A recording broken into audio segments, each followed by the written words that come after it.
video is sponsored by Squarespace. I was at the store the other day and I found these incredibly funky vases that I'm in love with. They remind me of the 70s, right? The shape of them, and like they have like a green color to them. And I was like, you know what would look good in these? Some dried flowers. So I still have my dried flower mess all over. So it's perfect timing. I'm gonna put together a 70s inspired dried flower pear arrangement. When I think of the 70s, I think of like browns and oranges and this like kind of khaki green tone. So that's like what I'm thinking I want to play up with the dried flowers. And this, I don't know, I'm not sure that it's gonna work, but I was thinking maybe like a punch of purple would look good too. You know, it's not that same like, you know, 70s rug look that I'm thinking, but I think it might look good. So the first thing we have to do before we start putting flowers together is we need to grab our dried flower collection. The very first thing I need is I need orange, and nothing is a better orange when it comes to dried flowers than the dried marigolds. You know, I like the size of the marigolds too. I think this is totally gonna be that like poof, like perfect base. You know, start with this kind of stuff. And then I want some like browns, right? You know, this is kind of that like warm brown. I think this is gonna go really good. It's not especially attractive on its own, but I think it's gonna make a really good base for stuff going together for the dried flowers. I also have this dried Annie that's hanging out on the table, and I think this is gonna go good too. You know, this is like that right there. That just like screams 70s to me. And I don't know, I think it's gonna go good with the vases. But that's the base. You know, when it comes to dried flowers, the base is just the starting point. What you need is all those little details to make it actually fun. So we're still hunting. When I said purples, you know, I was thinking like the status, right? This yellow status would be kind of perfect to do that kind of like 70s look. But I was thinking, what if instead of like a yellow, I put something like this in? I put something with some purple. You know, it's gonna contrast a little bit. Like the yellow is gonna be complementary beside the green and the brown and the orange, whereas the purple is gonna like be doing a really hard contrast against the color tone. So, you know, I feel like if I put some of the purple in, it would give it a little bit of sparkle, but I think we'll add some yellow to the table just in case when I start playing with it, I don't like it. Okay, focals. Most 70s focal that I can think of would be sunflowers. And I have a few of these double sunflowers that got dried kicking around. So I think those would look really nice. And then, right, because it's all about texture. It's about shapes and sizes. I think this is probably a good time to get some Rebecca into the mix too. You know, I got the big sunflowers, but then I have this to kind of play it up, you know, complementary. Yeah, I think the color is a little bit different from the orange marigolds. I think those are gonna look really good. More texture, more bits and pieces. This is a mustard, like seed pod. You know, it's kind of spiky, but I think these like tan colors will look really good, and the shape of the seed pods is quite different from everything else that I've grabbed so far. And then some grass. I got some of these millets that dried in a tan color. So I think some of this will look really nice. Most of what I have so far is quite large and impactful. But I need like little pieces to fill in. So I think we're done with this room. It's time to go into my dried flower storage room. Oh. Found the perfect thing that I need is this terracotta yarrow. Look at that. Perfect kind of like warm orangey tan. And then I got some yellow here too. I think those would go. I think this is gonna go good.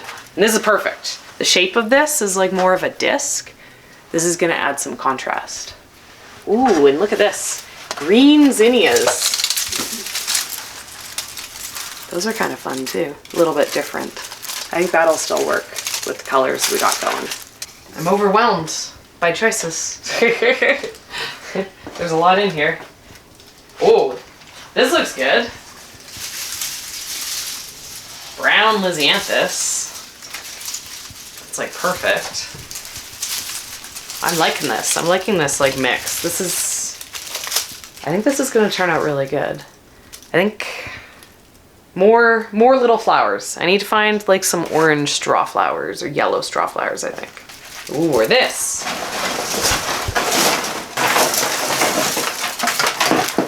Okay, this isn't what I was looking for, but I think this is gonna go really good too. Those brown seed heads. This is giving me 70s vibes. You guys let me know. Does this feel 70s to you? I'm feeling, I don't know. I'm looking for something and I can't find it because I don't actually know what I'm looking for. I'm feeling like there's a piece missing, but I'm gonna grab some of these yellow straw flowers. I don't really have any orange, so we're gonna go for yellow instead. And I think I'm gonna start, right? I know that once I start working on these things, there's always like more there than I think there is. So, you know, we'll put together with what I have and then we can assess. And once it's together, we can see what's missing and then specifically look for it. But this might be enough.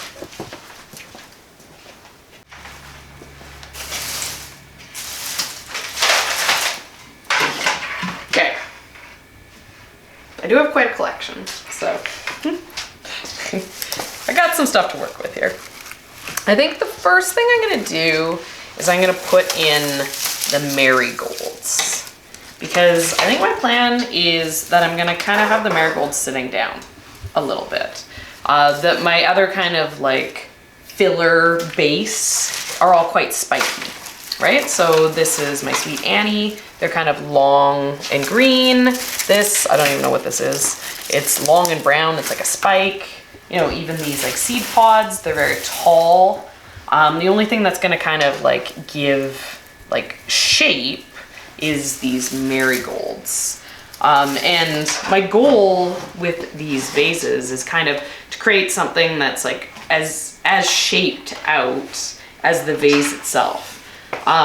It can be a little challenging working with dried flowers. There's less like movement to them. They're quite stiff. But if I could even get it to kind of do some asymmetrical shaping in the vase, that'd be great too. You know, when I look at this, the vase kind of has this line, right, that comes up this way. If I could replicate this line with the arrangement, kind of have it coming up, right, in a similar kind of swoop, then I'd be really happy with it. But the shape of the opening is to make it form that way. So I'm gonna have to fuss with it a little bit. The other thing about this vase, so dried flowers are quite small, right? So when I'm working with the dried flowers, I wanna look for smaller openings because it takes a lot of flowers to fill a large space when the stems are dried down. On this one, the opening is quite large. So I'm gonna start with a lot more filler than I normally would because I can fit a lot of stems into here. Okay, marigolds. Okay, so I've divided these marigolds. I have some that have a little bit more of a shape to them and some that are a little bit more vertical. So I'm hoping that I can use these ones that kind of have like a swoop to do what I was saying about getting some movement in the shape. You know, the nice thing about the marigolds too is they can make a little bit of a cage. It's one of the things that I really like about working with them with the fresh flowers. They have all these stems. So by kind of putting them in as the first thing, it creates like a way for all the other stems to get supported. Yeah, that one doesn't want to swoop the way I want it to swoop. Okay, it's fine. We have more swooping. We have swooping capabilities. Oh, look at that. Maybe that's even better than this. Just one piece, one complete swoop. You know, it always looks kind of like a mess at the beginning, especially with the dried flowers. You know, they seem awkward. You know, they are basically just dead flowers, right? So they kind of always start off looking a little bit like dead flowers before you start getting the shape and the texture coming together. Okay, I'm happy with this. This is like creating the shape that I wanted. It's, you know, it's kind of bowling out of the vase, you know, especially this one. This is kind of exactly what I want it to look like. But it's very sparse. The goal is to kind of fill this in, and I think this is gonna work good for now getting the Sweet Annie. I think because I have my shape to visually follow, I can get the Sweet Annie and cut it a lot lower than maybe I would normally want to work with it. And I can stick it in and kind of have it just fill up the visual space. You know, normally with like a spike, you want it up above, but I think this is gonna kind of work great. It's gonna kind of become the greenery of the marigold. Okay, I like that. I put in a bunch so far, and it's really starting to fill in. But I do, right? I'm not really gonna have very many pieces down at the bottom when it's done. So I'm gonna keep adding a little bit more because I wanna make sure that it's feeling like quite visually full at the bottom of the vase. I'm really happy with how this is looking so far. It can be hard working with the orange sometimes because it's very visually powerful. You know, doing the oranges and the browns, it can kind of just start to just look like a lot of orange. So I think I think this is looking good, having like a pretty good base of green to start with. Okay, let's move on to some of these browns. These are quite tall, so I'm gonna do the same thing. I'm gonna snip them quite low and then have them not sitting out. They're kind of gonna be like in the vase rather than a spike coming up to be visually impactful. The tone of this is like perfect. It's this really warm brown, and like I really like, it's picking up the colors from the orange. It's kind of making the orange feel a little bit more vibrant to me. I think that my plan for these is to have them be like a 360. Like I want to be able to view them all the way around. So I'm being intentional to make sure that like there is no back. I want it to kind of, you know, have brown no matter which way I look at it type thing. Okay, so I put just 3 in each. And I think I'm happy with that. I don't want them to get overwhelmed with the dark because we're gonna be putting more of these dark tones in. So I think maybe now would be a good time to add some of these. These are quite large, so I don't exactly know exactly how I want to put them in. I don't know, maybe I'll just have some on the sides. All right, this is kind of a good way to fill up that base. Give the base a little bit more space. And then, but I think I'm gonna do the same with this as I did with the other brown. I don't think I want to overwhelm the arrangement with any of these filler pieces. You know, I want them to kind of feel like they're not the focal. It's feeling pretty good, right? Because this is the base, right? This is just the beginning. This isn't what the final project is gonna look like, because after this, then we move on to like the actual flowers. This is just kind of like the structure. So I think, yeah, I don't know. I think this is looking good. Into the middle you go. These are really brittle. And I have mustard seeds all over. Hey. with it. This is looking good.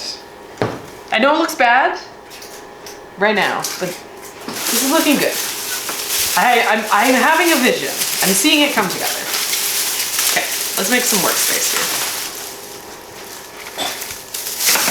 We're done with fillers.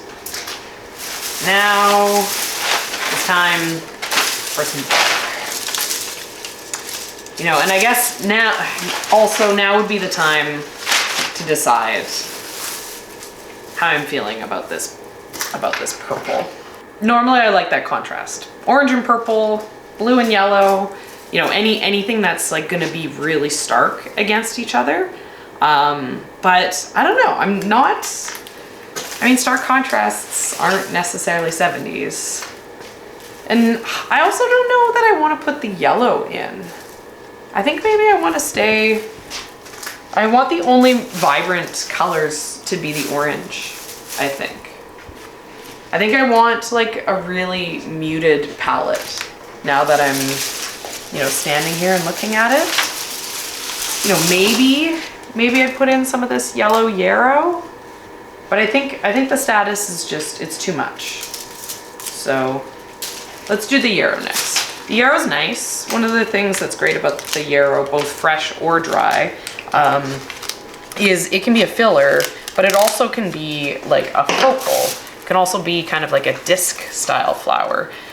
You know, it's like a nice big round impactful piece. So when you place this like lower down into an arrangement, it becomes kind of like a filler. But if you wanted to place it up higher, you know, it could function almost like an eye-catching flower. So because there's like, you know, this is just the base. I want it to be full. I want it to get filled in. I think I'm gonna do a little bit of both with the yarrow. I actually grabbed like another big chunk of these terracotta yarrows. So I think I'm gonna do a bunch around the base, and then I'm also gonna have like another level up high. So this will start to kind of, you know, right now I have my shape, but I think the yarrow is gonna start to, this is gonna be the thing that brings it together when I start doing this. As you can kind of see right there, right? It's instantly a lot more full. And honestly, normally I love this terracotta yarrow fresh, but this isn't really one of my go-to dried flowers to use because the color is very, it's very soft. It's almost like a little bit muddy. It looks a lot more tan dried than orange. But in this specific arrangement, it's kind of perfect. It's like this light tan color that just glows beside these marigolds. So this is kind of a perfect chance to let it shine, let it be its best self. Yeah, okay, I'm liking this, right? This is actually, I think I'm gonna do 3 layers. I'm gonna do like an interior lower layer that's a little bit higher, and then I'll start to put some that are out a little bit. I think this is gonna give a lot of form. So now I'm on to the tallest 3rd level. And what I did for this is, so all the lower levels, I picked my largest yarrow heads. I picked the stuff that was like quite big and quite impactful so that it'd fill up space. And then I saved my smaller ones for coming like up at the top level. Because I don't want them to overpower the size of the other focal-ish flowers that I'm gonna be sticking in. Because that is one of the things about dried flowers. The flowers become quite small when they dry. So I don't want these big massive yarrow heads sticking up and, you know, being twice the size of the marigolds and, you know, the same size as these sunflowers that we're gonna be sticking in. I'm pretty happy with how this is turning out. Okay, I'm really happy with that.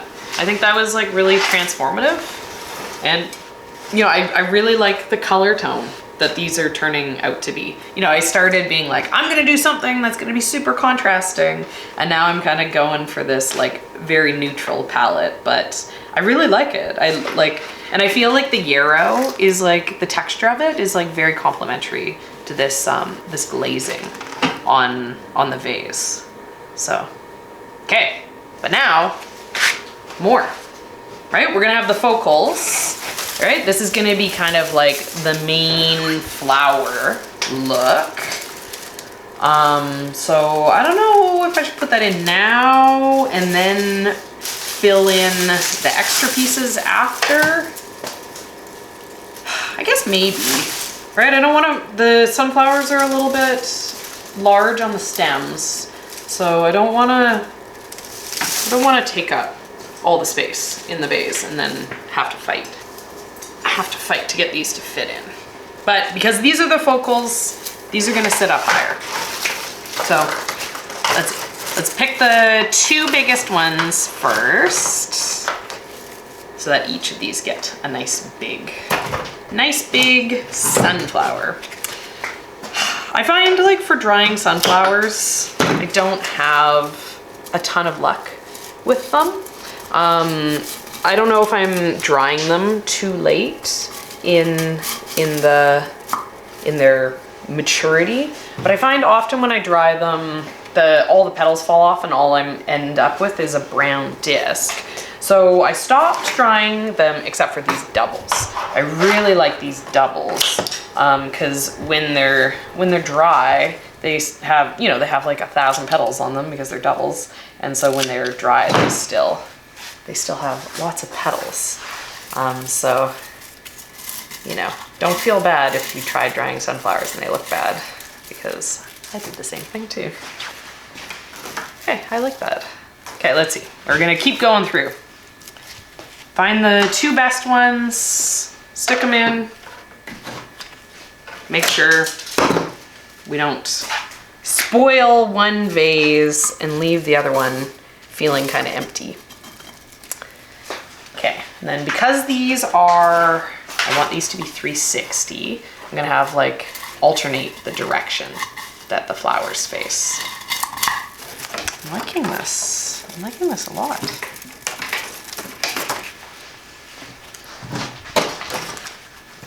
Perfect. I have enough to put five in. That'll be kind of, because I can have one kind of in every direction. One in the middle and then one to all the corners.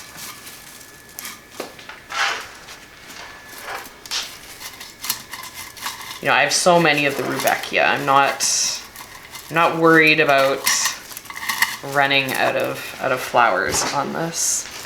Okay, I'm really happy with the sunflowers in there. But now more. I'm really liking these. These are like, they have like a glow to them. It's still like very wintry here, and I'm longing for spring.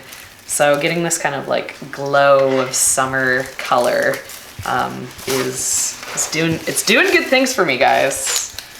I'm pretty into these. I think I'm gonna put these in my bedroom. I really like them. All right, let's see. So because I have the sunflowers up a little bit higher, my plan for the Rudbeckia is to have them just like sit in a little bit. I kind of want them like doing the same thing like that the marigolds are doing. They are kind of like a focal, but I don't want them to be the most focal of the focals. And then I'm gonna put a lot of them in. You know, I have a lot of good open space in here, and I have like hundreds of dried Rudbeckia. So if I want to stuff 25 into each of these vases, I can be indulgent. Which I suppose is the theme of these arrangements. It's having an opportunity to be as indulgent as possible. You know, when I make the market bouquets, I have to be careful, right? Because the market bouquets always have to be consistent. They have to have a standardized look. If I do something, if I experiment with something and it doesn't sell, then that's gonna cost me money. But the great thing about working, you know, on stuff like this to, you know, just for the fun of it, just for myself, is that I can experiment and I can build skills and I can not be worried about how much this arrangement would cost. In the last video, people asked like, oh, how much would you charge for those dried flower arrangements that you made? And the truth is, those had like 30 or 40 ranunculus in them, which are like $3 each. You know, those vases were actually quite expensive. So, you know, the set would have cost probably like $300. You know, and I don't necessarily know that anyone would want to pay $300 for a pair of dried flower arrangements. Those would be a tough sell down at the farmer's market. But, you know, wow, you're literally destroying everything. Look, bow matches. Oh, you're a bum. Bow. What a brat. What a brat. Stepping and breaking all my dried flowers. There, look at that. On that side. It's looking good. I like this.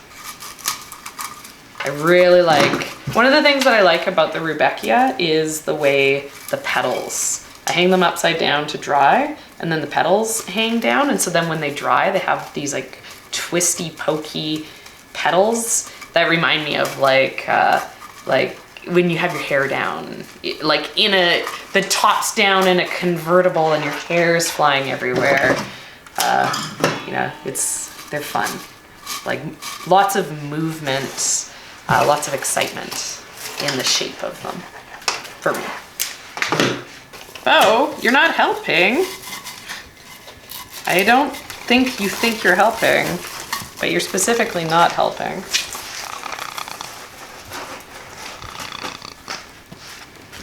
Bo, don't rub against the flowers, you bad boy.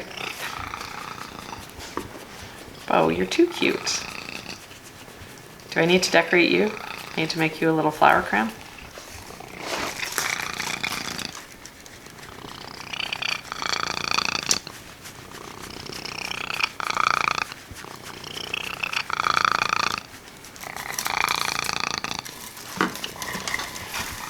Oh!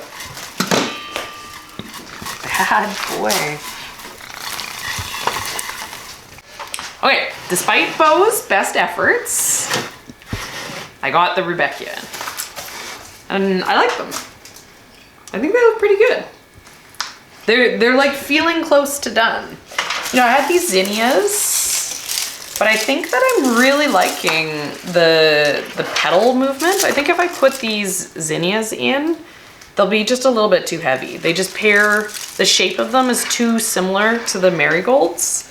Yeah, I'm pretty into this monochromatic look, but I do want to put in some of these brown Lysianthus too. I think that the shape of them is just a little bit different. So I think it's gonna add some really good texture. And then after I get all those in, I'm gonna finish it with these. I think these are gonna be like the finishing touches. This is gonna give like the pop at the very end. But yeah, no, I'm feeling good about these. Okay, let's see. The one tricky thing about the Lysianthus is they have many flowers to the stem. So things are getting a little full. So it's getting a little difficult to get stuff in.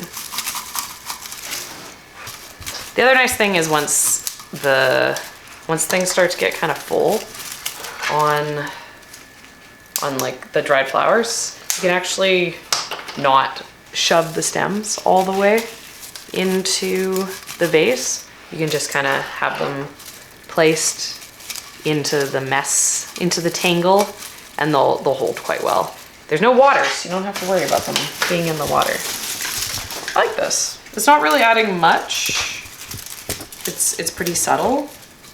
You know, one of the things for me about the dried flowers is those little pieces, right? The dried flowers aren't about how beautiful a single flower is. The dried flowers are about, you know, when you keep looking at it, you keep seeing more things, right? For me, dried flowers are about the surprises that come to you as you stare at the arrangement longer. Okay, I really like that. You know, I don't necessarily, like, I still don't see it. The main thing I see is the orange, but you know, when I look at it, I really like that. It is getting pretty full though. I definitely want these browns. These are a perennial of the Rudbeckia family. I don't know the name of this. It's a plant that my mom gave me. They have big yellow flowers. It's like as tall as me. And I love these seed pods, right? So these seed pods are gonna like actually complement the Rudbeckia, the brown-eyed Susan eyes really nicely. But they also are quite heavy. So I don't want to overtake the arrangement, right? This is like the finishing touches. This is like, you put this stuff in and it just like gives a little oomph to it. But if I put in, you know, if I put in too many of these, then it'll be too much. So, they're all tangled. So I don't know. Let's see. Let's see if I can, all right, so there's a couple of them. You know, I like them, but they're fighting me. Go in! After I said at the beginning that, oh, the opening of this vase is so large, you need a lot of flowers. I maybe have a problem with overstuffing. Okay, I like this. I think that this is doing exactly what I need to this. This is coming together to just kind of give a little bit more depth. You know, I think that's enough. You know, I haven't had much brown in it, and I feel like this just balances all the orange really nicely. Okay, let me know in the comments. What do you think? Does it look better without it, or does it look better with it? My vote is for with it. I'm gonna put them in here, but you let me know. Did I go too far? Okay, let's put a few in here. I really like making the balanced pairs because it's kind of fun, right? Because my goal is to make them match, but I'm working with flowers, right? There's no world that I'm gonna be able to make them identical. So it's a fun challenge to try to be able to have them be complementary while, you know, matching but different. Yeah, like when I look at these, I can see how different they are. And I definitely, you know, I tried to get the shape to be the same. You know, but the shape is a lot more open on this, whereas this one is a little bit more compact, but it's also a little bit more round, this one. So yeah, it's fun. I like the little differences between them. You know, in the way that I'm saying that it's like the little surprises when you look at the dried flower arrangements that make it fun. I like the little differences between the matching pair. I think it brings out more details in them. I don't know, done. I'm really happy with these. They make me really happy.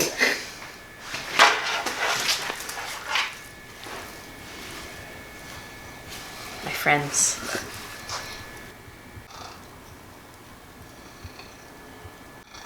Thank you to our sponsor, Squarespace. If you're looking to grow your business, a great way to start is with a website, and Squarespace can help you with that. Squarespace is the ultimate platform for creating your dream website. With flexible business templates, you can start with professional design that fits your category and customize it to match your unique style. Be it a professional blog, a portfolio, or a business website, Squarespace ensures your online presence stands out on every device. But it's not just about being seen. It's a great way to sell. Whether you're selling physical, digital, or service products, Squarespace provides you with the tools you need to launch your online store effortlessly. From inventory management to secure payment processing, Squarespace has got you covered. And if, like me, you also sell in person, Squarespace offers point-of-sale integration. Connect a Square Reader to the Squarespace app and sync your orders, inventory, and customer data with your online store, making it easy to carry your business anywhere. Go to squarespace.com for a free trial, and when you're ready to launch, go to squarespace.com/youcaneatthegrass to save 10% off your first purchase of a website or domain.